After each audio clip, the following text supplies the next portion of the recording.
Welcome my dear friends, welcome to everyone to my channel. সবাইকে আমি আমার চ্যানেলে ওয়েলকাম করছি। আশা করি সবাই খুব ভালো আছো, সুস্থ আছো এবং বিন্দাস আছো। ঠিক আছে, তো দেখো পলিটির আমরা historical background of Indian constitution আলোচনা করছিলাম। আজকে আমরা যেটা পড়বো, দেখো লেখাই আছে চার্টার অ্যাক্ট অফ 1853। ঠিক আছে, চার্টার অ্যাক্ট অফ 1853। তাহলে আগের দিন আমরা 1833-এ পড়েছি। 1833-এ আমরা দেখেছি ইম্পর্টেন্ট একটা ব্যাপার, যে গভর্নর জেনারেল অফ বেঙ্গল, সেই ডেজিগনেশনটাকে গভর্নর জেনারেল অফ ইন্ডিয়া করে দেওয়া হয়েছে। ঠিক তো? আচ্ছা, 1853 সম্পর্কে একটা বলি, এর ক্যারেক্টারিস্টিক্স গুলো পড়বো। বাট এই 1853 হচ্ছে কোম্পানি রুল শেষ। আমরা 1773 থেকে পড়ছিলাম, তো এই 1853 হচ্ছে কোম্পানির রুল শেষ। এরপর 1857-তে মহাবিদ্রোহ হবে। 1857-তে মহাবিদ্রোহ হবে এবং তারপর থেকে 1858 থেকে যে সমস্ত আইনগুলো আসবে, 1858-তে ব্রিটিশ সরকার পুরো ভারতের দায়িত্ব নিয়ে নেবে এবং 1858 থেকে এরপর যাবতীয় যে আইন, এখান থেকে ক্রাউন রুল শুরু হয়ে যাবে।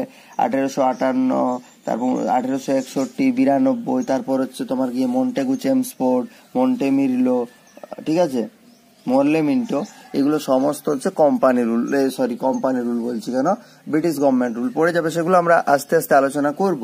বাট এটার একটা ক্যারেক্টারিস্টিক্স হচ্ছে যে তোমাকে যদি এরম করে ঘুরিয়ে একটু কোশ্চেন দেয় যে among which of the following act was the last act during company rule, দিয়ে তোমাকে চারটার একটা 1853 দিল, 33 দিল, 1773 দিল, যে কোনো চারটে অপশন দেবে। তাহলে মনে রাখবে 53 হচ্ছে লাস্ট, কিন্তু এরপর 58 যেই চলে যাবে, 58 কিন্তু তখন পড়ে যাবে, ক্রাউন রুল পড়ে যাবে, খেয়াল রাখবে। চলো এবার 1853-তে কি কি হয়েছিল সেগুলো আমরা একটু জানার চেষ্টা করব। তাহলে 1853-তে বলছে সর্বপ্রথম এক্সিকিউটিভ এবং লেজিসলেটিভ এই দুটোকে কি করা হলো, সেপারেট করা হলো। সর্বপ্রথম সেপারেট করা হলো এক্সিকিউটিভ অ্যান্ড লেজিসলেটিভ।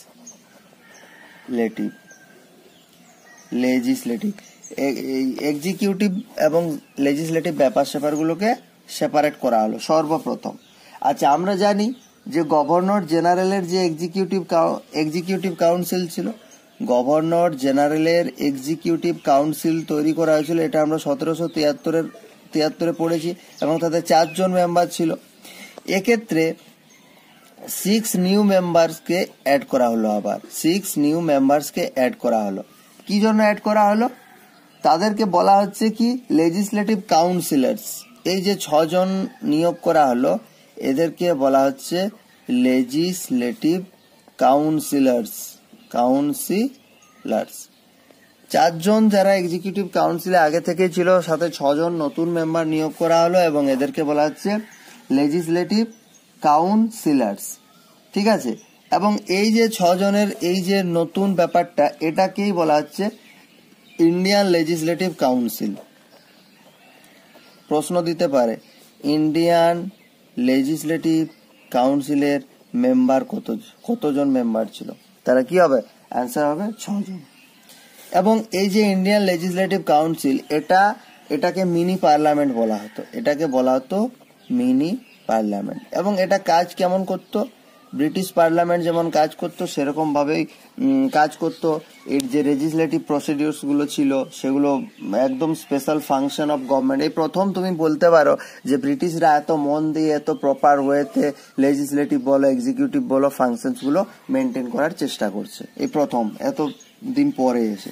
ঠিক আছে, নেক্সট আমরা বলতে পারি, আমরা আগে সিভিল সার্ভেন্টের একটা প্রসঙ্গ, যে ইন্ডিয়ানদের কাছেও সেটা রাস্তাটা খুলে দেওয়া হোক, ইন্ডিয়ানরাও যাতে এই পরীক্ষাতে বসতে পারে, সেটা আমরা আগে একটাতে 1833-এর একটাও দেখেছিলাম। বাট সেখানে কোর্ট অফ ডিরেক্টর আপত্তি করেছিল বলে আর সেরকম কিছু হয়নি। বাট এখানে কিন্তু আর সেটা হচ্ছে না।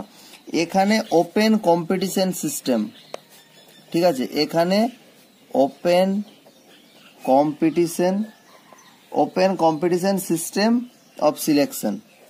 সিস্টেম অফ বলতে পারো selection and recruitment of open competition system of selection and recruitment of civil servant. এরপর থেকে শুধুমাত্র আর ব্রিটিশরাই পারবে না, এরপর থেকে ইন্ডিয়ানসরাও যারা যোগ্য তারা সিলেক্ট হতে পারবে সিভিল সার্ভিস। তাহলে এটা একটা বড় পাওনা ছিল। নেক্সট করা হলো কি, এটা কোম্পানির যে রুলটা ছিল, কোম্পানির রুলকে বাড়ানো হলো, কোম্পানির রুলকে এক্সটেন্ড করা হলো। আগেও আমরা দেখেছি 20 বছর 10 বছর করে সময় সময় এক্সটেন্ড করা হয়েছে, বাট এবার কি করা হলো, কোম্পানির রুলকে তো এক্সটেন্ড করা হলো, but for not fix term, কোনো টাইম দেওয়া হলো না। এক্সটেন্ড তো করা হলো, বাট বলা হলো না যে 10 বছর কি 20 বছর। এটাই ডিনোট করে যে এরপর যে কোনো সময় কোম্পানির রুল শেষ, বা ব্রিটিশ গভর্নমেন্টের মাথায় অলরেডি চলে এসেছিল এই সময়তে যে আর এদেরকে ইস্ট ইন্ডিয়া কোম্পানিকে এখানে রাখা যাবে না, সেজন্য তারা এক্সটেন্ড করলো, বাট কোনো ফিক্স টাইম দিল না। ঠিক আছে। এবং এখানে আর একটা বলতে পারো তুমি, 5 নাম্বার পয়েন্টে বলতে পারো যে এই যে গভর্নর জেনারেলের যে কাউন্সিল হবে সেখানে তুমি লোকাল রিপ্রেজেন্টেশন দেখতে পাচ্ছ, লোকাল রিপ্রেজেন্টেশন। ঠিক আছে। এই যে এক্সিকিউটিভ কাউন্সিলার্স বা আমি যে বললাম 6 জন মেম্বার আছে, এখানে লোকাল রিপ্রেজেন্টেশন। এতদিন পর্যন্ত ভারতীয়দেরকে এরকম ইম্পর্টেন্ট পদে রাখা হতো না, বাট এরপর থেকে রাখা হবে। তো এই 6 জনের মধ্যে 4 জনকে নেওয়া হবে লোকাল রিপ্রেজেন্টেশন, মানে লোকাল জায়গা থেকে। কোথা কোথা থেকে নেওয়া হবে, মাদ্রাজ থেকে নেওয়া হবে, বোম্বে থেকে নেওয়া হবে, বেঙ্গল থেকে নেওয়া হবে, অ্যান্ড আগ্রা থেকে নেওয়া হবে। এখান থেকে একটা প্রশ্ন হতে পারে যে এক্সিকিউটিভ কাউন্সিলের যে লোকাল রিপ্রেজেন্টেটিভরা থাকতো তাদেরকে নিম্নের কোন জায়গা থেকে নেওয়া হতো না দিয়ে এখানে 3টা অপশন দিল, আর ওখানে একটা আলাদা এক্সট্রা বাইরের অপশন দিয়ে দিল। ঠিক আছে। তাহলে আমরা historical background of Indian constitution charter act 1853 কথা পড়ছি। আরেকবার আমি ব্যাপারটা সাম আপ করে বলে দিচ্ছি। এটা ছিল কোম্পানির রাজত্বের লাস্ট অ্যাক্ট। এরপর থেকে ক্রাউন রুল শুরু হয়ে যাবে 1858 থেকে। এটাতে সর্বপ্রথম এক্সিকিউটিভ এবং লেজিসলেটিভ যে ব্যাপার স্যাপারগুলো সেগুলো সেপারেট করা হলো।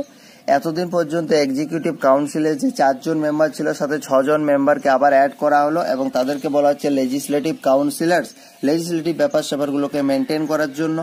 এবং এইটাকেই, এই যে ব্যাপারটা 6 জন মেম্বার, এটাকে বলা হচ্ছে ইন্ডিয়ান লেজিসলেটিভ কাউন্সিল, এবং সেটাকে মিনি পার্লামেন্ট বলা হচ্ছে। এবং এই মিনি পার্লামেন্ট ব্রিটেন পার্লামেন্ট যেরকম করে শাসন করে, যেরকম করে নিয়ম শৃঙ্খলা বজায় রেখে ব্রিটেনকে, মানে ব্রিটেনের, মানে কি বলবো, ব্রিটেনের নিয়ম শৃঙ্খলাগুলো রক্ষা করে, ঠিক একইভাবে এটাও মিনি পার্লামেন্ট হিসেবে এখানে কাজ করতে শুরু করলো। নেক্সট হচ্ছে সিভিল সার্ভেন্টের ব্যাপার, যেটা আমরা 1833-এও দেখেছিলাম যে সিভিল সার্ভেন্ট ওপেন চ্যালেঞ্জ, যে সবার জন্য সিভিল সার্ভিস দেওয়া হোক। সেটা আগের বারেও 1833-এও বলা হয়েছিল, বাট সেখানে সেটা ধামাচাপা পড়ে গেছিল, বাট এখন আর ধামাচাপা পড়লো না। এবারে 1853-তে ইন্ডিয়ানদের জন্য সমান সুযোগ। আচ্ছা, কোম্পানি রুলকে এক্সটেন্ড করা হলো, but not fixed tenure. Company, অর্থাৎ কোম্পানি রুল অশনি সংকেত পেয়ে গেল যে এরপর যে কোনো সময় আমাদেরকে ব্যাগপত্র গুটিয়ে দেশে যেতে হতে পারে। এবং সর্বপ্রথম এটাতে লোকাল রিপ্রেজেন্টেশন দেখা গেল। গভর্নর জেনারেলের যে এক্সিকিউটিভ কাউন্সিল বা লেজিসলেটিভ কাউন্সিল, এই লেজিসলেটিভ কাউন্সিলে মানে একটা ইম্পর্টেন্ট পোর্টফোলিও ধরো, তাহলে এই ইম্পর্টেন্ট এত পদে ইন্ডিয়ানদেরকে নেওয়া হচ্ছিল না এতদিন, বাট এই একটা থ্রু প্রথম নেওয়া হলো। এবং সেটা কোথা কোথা থেকে, 6 জনের মধ্যে 4 জনকে লোকাল নেওয়া হতো, 2 জন ওদের থাকতো। তো কোথা কোথা থেকে নেওয়া হতো, মাদ্রাজ থেকে নেওয়া হতো, বোম্বে থেকে নেওয়া হতো, বেঙ্গল থেকে নেওয়া হতো, আগ্রা থেকে নেওয়া হতো। এই গেল আমার 1853। কাল থেকে আমরা ক্রাউন রুল স্টার্ট করব। ওকে, থ্যাংক ইউ। আজকে এ পর্যন্ত, দেখা হচ্ছে আবার পরের ভিডিওতে। ভিডিওগুলো ভালো লাগলে অবশ্যই চ্যানেলটা সাবস্ক্রাইব করবে রেগুলার বেসিসে নোটিফিকেশন পেতে বা ভিডিওর আপডেট পেতে, আর ভিডিওগুলো শেয়ার করে দেবে। Thank you.